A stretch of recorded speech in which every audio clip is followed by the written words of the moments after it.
কিয়ামতের ময়দানে এমন অনেক মানুষকে পাওয়া যাবে, আল্লাহ রাব্বুল আলামিন বান্দাকে ডাক দিবেন, বান্দা আব্দুল করিম আসো, তুমি অমুক দিন অন্তর থেকে হৃদয় থেকে আমার নাম উচ্চারণ করেছিলে, বলেছিলে আলহামদুলিল্লাহ, বলেছিলে সুবহানাল্লাহ, আজকে যাও যাও, আমি তোমাকে শুধুমাত্র ওই একদিন আমার নাম নিয়েছ, সেই উসিলায় তোমাকে আমি আজকে মাফ করে দিয়ে জান্নাত দান করে দিলাম।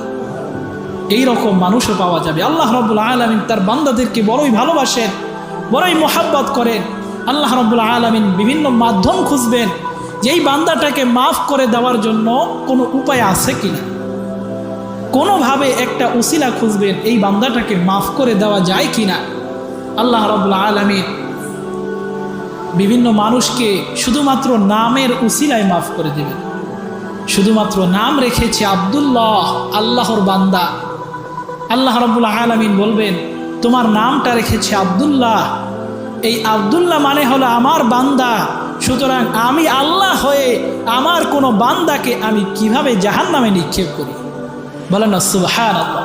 এই কথা বলে আল্লাহ রাব্বুল আলামিন তাকে মাফ করে জান্নাত দিয়ে দিবেন। এই জন্য সব সময় আমরা আল্লাহ রাব্বুল আলামিনের নামকে হৃদয় থেকে মনের আবেগ দিয়ে আমরা উচ্চারণ করব। মনের আবেগ দিয়ে আমি আল্লাহকে যদি ডাকি তাহলে আমার ডাক অবশ্যই আল্লাহ রাব্বুল আলামিন শুনবে। তো বলতেছিলাম আল্লাহ রাব্বুল আলামিন আমাদেরকে পরীক্ষা করবেন। এক নম্বর পরীক্ষা হলো ভয় দিয়ে।